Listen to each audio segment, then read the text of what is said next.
आज हम लोग दो straight conductor and parallel conductor के बीच में फोर्स कितना होगा उस एक्सप्रेशन को डिराइव करने जा रहे हैं।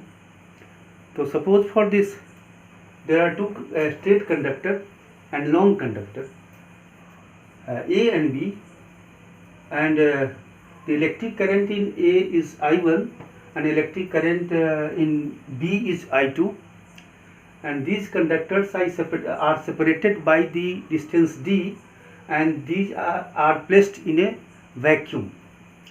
Now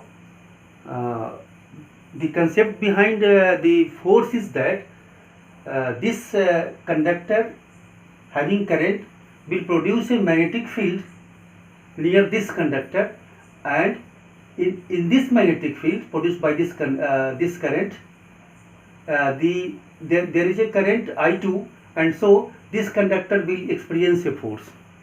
अगेन हम ये कह सकते हैं कि इसके कारण से यहाँ मैग्नेटिक फील्ड क्रिएट होगा और उस मैग्नेटिक फील्ड में I1 करंट है तो यहाँ एक फोर्स क्रिएट होगा। तो देखते हैं इसको कि कितना हो सकता है।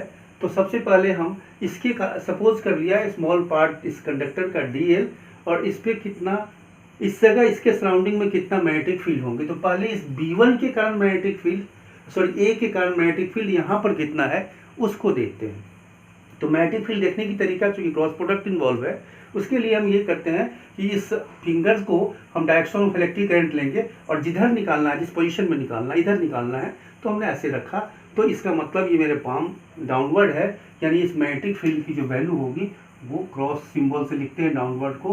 तो यहाँ पर मतलब ब्लैक बोर्ड के प्लेन के परपेंडिकुलर इनवर्ड ये डायरेक्शन होगी। अब इस मैग्नेटिक फील्ड में ये कंडक्टर रखा हुआ है, क्योंकि इस बाकी रिमेनिंग पार्ट जो कंडक्टर का है वो इसी लाइन में है, इसलिए इसके कारण, जिसके कारण से यहाँ मैग्नेटिक फील्ड नहीं होगा।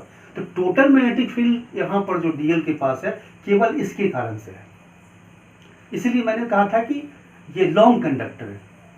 यहाँ जो मैग्नेटिक फील्ड है वो magnetic field, total magnetic field इसके कारण से है। तो यहाँ जो मैग्नेटिक फील्ड हमारे पास है उससे जो फोर्स लगेगा वो फोर्स को हम कहेंगे कि force acting on B by A। और अगर हम वेक्टर फॉर्म लिखते हैं तो हम कहते हैं कि this is the I2 and DL cross B1। अब हम फिर इसके डायरेक्शन पे चलेंगे कि डायरेक्शन इसका क्या होगा। अगेन यहाँ पर क्रॉस प्रोडक्ट इन्वॉल्व है, तो डायरेक्शन देखने के लिए हम क्या करते हैं कि यहाँ पर DL means direction of I2 यहाँ, तो I2 की ये डायरेक्शन है और मैग्नेटिक फील्ड है इस डायरेक्शन में, डाउनवर्ड टू माने inward to the black board, plane of the black board. और यहाँ पर जो फोर्स लगता है वो इधर लेफ्ट, तो हम यहाँ पर लिखते हैं this force is left towards left, and magnitude of this force BA is equal to I2 DL B1 magnitude here, and sine इसके बीच का एंगल, चूंकि ये परपेंडिकुलर है तो बीच का एंगल 90 डिग्री है, इसलिए sign 90 is 1। so this is the value of, and putting this value of B1, that is the mu naught by 2 pi I1 by D, and this force per unit length on this conductor dividing by DL, so DL will cancel, so it is equal to mu naught by 2 pi I1 I2 by D. This is the force acting towards left, so the equation first, मतलब इसके कारण से इस पर लगने वाले force. अब similarly हम निकालते हैं कि इसके कारण से इस पर कितना फोर्स लगता है। तो सिमिलरली हम यहाँ पर हम चेंज करते हैं, इस सिंबल को हम लिखेंगे 2 और इसको हम लिखते हैं 2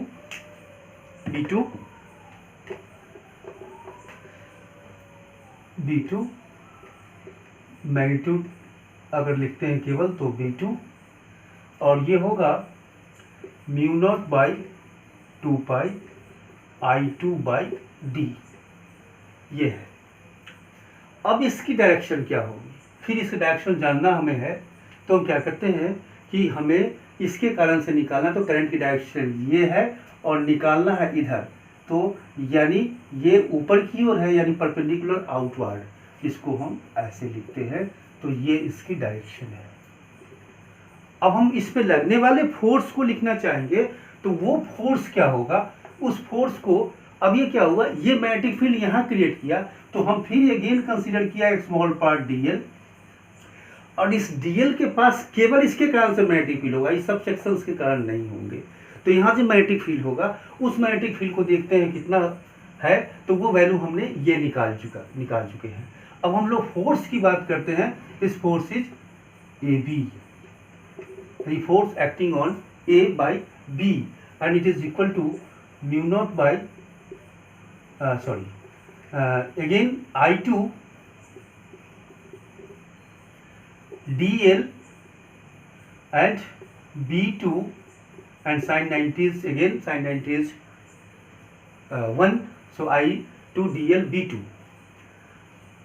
I1 dl, I1 is current here, I1 dl B2, and what will be the direction of the force? For this again I am using the left hand palm rule. Direction of the current is this and magnetic field is this, upward. So here thumb is upward, so force is acting in this direction. So this is the force and this is the force. So towards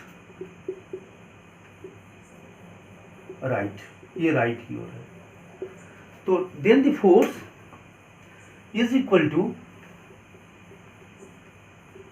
force per unit length, पहले force per is equal to I, force per unit length is FAB divided by DL is equal to B2 is mu naught by 2 pi I1 I2 by D. This is the force and this is towards right. तो these forces are equal and opposite, मतलब ये जितना force इस पे लगाता है उतना ही force ये इस पे लगाता है, लेकिन दोनों इक्वल एंड अपोजिट है। Means we can say that it obeys the Newton's third law. Same way में अगर ये देखना है कि अगर ये बात अगर ऐसे न हो के इलेक्ट्रिक करंट अगर अपोजिट डायरेक्शन में होता, सपोज कर लीजिए ऐसे होता, तो क्या होगा।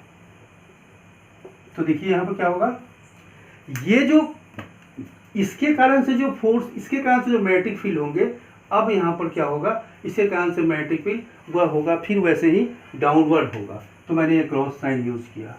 अब इसके कारण से जो फोर्स होंगे उसको देखना है, तो फोर्स हमने इलेक्ट्रिक करंट डायरेक्शन रखा और डाउनवर्ड रखा, तो क्या होगा, फोर्स हो गया इधर की ओर, तो ये इधर की ओर फोर्स लगा। अब इसके कारण से यहाँ चेक करते हैं, तो यहाँ जो मैग्नेटिक फील्ड हो गया वो, और इसके कारण से जो मैग्नेटिक फील्ड हुआ, सॉरी ये वो क्रॉस अपवर्ड। अब फिर इसके कारण से फोर्स देखते हैं, तो देखिए फिर ये इधर की ओर, तो यानी रिपल्सिव फोर्स होगा। तो एक इलेक्ट्रोस्टैट से थोड़ी सा डिफरेंस यहाँ लगेगा आपको, कि क्योंकि वहाँ पर चार्ज के कारण फोर्स था, यहाँ पर करंट एलिमेंट के कारण फोर्स होता है।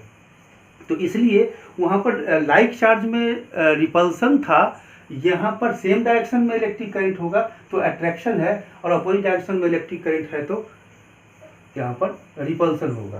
तो ये डिफरेंस है। अब हम लोग इस कंसेप्ट के द्वारा एक एम्पियर का डिफिनीशन निकालेंगे। एम्पियर का definition means you know that there are 7 base quantity and one of the base quantity is electric current and SI unit of electric current is ampere. So we can express the definition of ampere by this concept। वैसे तो आप कहते हो कि 1 ampere is 1 coulomb per second. Actually ये coulomb SI system ये base quantity नहीं है, ये कह सकते हैं कि 1 coulomb is defined as 1 ampere into second. ये बात, तो ये एम्पियर क्या है इसको डिफाइन करना है। तो इसको हम देखते हैं क्या हो सकता है। हम इस दो फॉर्मूला को रखेंगे, अभी एक दूसरे पे जो फॉर्मूला है इसको रखते हैं, ये इसको रखते हैं, बाकी को हटा रहे हैं। अब यहाँ हमने क्या किया कि एक कंडीशन लिया, वो कंडीशन ये लिया कि हम ये जानते हैं कि म्यू नॉट बाई 4 पाई की जो वैल्यू है वो होता है 10⁻⁻7। और यूनिट नहीं लिख रहा अभी हूँ। और उसके बाद हम ये सपोज करते हैं कि if I1 is equal to I2 is equal to I, यानी दोनों में करंट की वैल्यू सेम है और फोर्स की जो वैल्यू है वो force per metre length, force per unit length, ये वैल्यू है 2 × 10⁻⁻7 न्यूटन पर मीटर। और इसे वैक्यूम में रखे हुए हैं इसलिए हमने ये कांस्टेंट यूज किया। अब हम देखते हैं कि फोर्स क्या हो सकता है। चलिए देखते हैं कितना हो सकता है दूसरे पर। अब इस वैल्यू को हमने इस फोर्स में रखा तो क्या होगा, हमने फोर्स कंसीडर किया है कि फिलहाल की फोर्स पर मीटर लेंथ है 2 × 10⁻⁻7 न्यूटन पर मीटर। यूनिट अभी हम नहीं लिख रहे हैं। और म्यू नॉट बाई 4 पाई का वैल्यू है 10⁻⁻7। और ये जो अब यहाँ हम इसको यूज करते हैं, ये क्या है, म्यू नॉट बाई 2 पाई ही आपके पास है। अब इसको हम 2 से मल्टीप्लाई करते हैं और 2 से यहाँ मल्टीप्लाई करते हैं। अब ये हो गया I1 I2 बाई डी।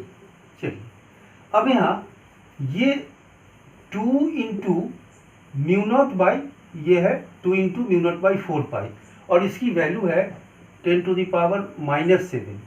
और ये I1 I2 दोनों सेम है तो हमने इसको I² लिखा और बीच का सेपरेशन d हमने ले लिया है 1 मीटर, तो ये 1 हो गया और ये 2 × 10⁻7। इस प्रकार से I² की जो वैल्यू होगी वो होगा 2 × 10⁻7 बाई 2 × 10⁻7 और ये वैल्यू आएगा हमारे पास is equal to 1। And thus we can say that this I is equal to 1।